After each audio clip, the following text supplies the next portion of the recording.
তাহলে এটা কি মেরে দিল? আসসালামু আলাইকুম গাইজ, কেমন আছেন ভাই সবাই? আশা করি সবাই ভালো আছেন। তো আজকের আলোচনাটা হবে ফ্রি ভিসা আর কোম্পানি ভিসা নিয়ে ভাই। এই যে আমার একটা বড় ভাই আছে ভাই, ইনি অনেক পুরাতন লোক, তো এনার অনেক অভিজ্ঞতা আছে। তো এনার মুখ থেকেই কিছু বিস্তারিত শুনে আলোচনা করি ফ্রি ভিসা আর কোম্পানি ভিসা সম্পর্কে ভাই। তো ভাই, বড় ভাই কেমন আছেন? আলহামদুলিল্লাহ ভাই।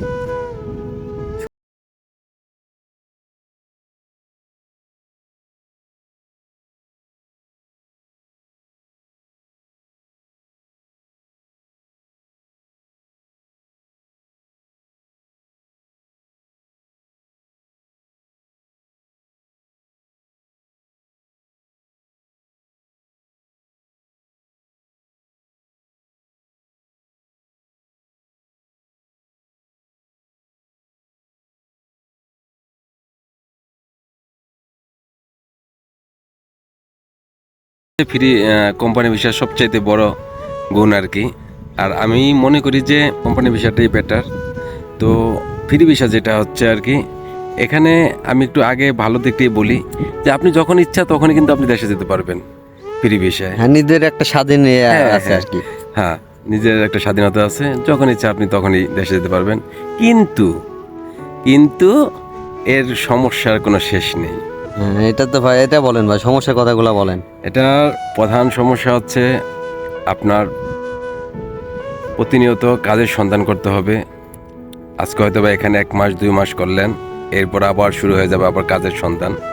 ভালো কথা, আপনি কাজ করলেন কিন্তু আপনি স্যালারি পাবেন কি না সেটাই আপনার সবচেয়ে বড় টেনশন। আপনি খাবেন, ঘুমাসবেন, যাই কিছু করেন, আপনার মাথায় গিরগির গিরগির করবে যে স্যালারিটা কি মেরে দিল। এই হলো অবস্থা আর কি ভাই। তো যারা এই কাতারে আসেন বা আসবেন চিন্তা ভাবনা করছেন, যদি কষ্ট হয়, টাকা বেশিও লাগে, চেষ্টা করবেন যে কোম্পানি থেকে যদি একটা ভিসা বের করতে পারে তাহলে আসেন, কোম্পানি ভিসায় আসেন, ইনশাল্লাহ আপনার কোনো কিছুই সমস্যা হবে না। কিন্তু আমরা ফ্রি ভিসায় মানুষ, আমরা ফ্রি ভিসায় থাকতেছি, কিন্তু আমি মনে করি যে ফ্রি ভিসায় না আসাটাই সবচেয়ে বেটার। ধন্যবাদ ভাই।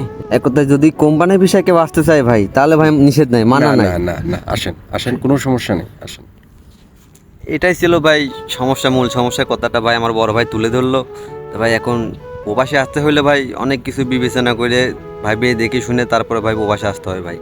এখন সব কিছু ভাই আপনার হাতে, যদি আসতে চান ভাই সব কিছু আগে ভালো করে বিবেচনা করবেন, সব কিছু দেখবেন, এদিক দেখবেন ওদিক দেখবেন ভাই, তারপরে ভাই প্রবাসের মাটিতে আসবেন ভাই।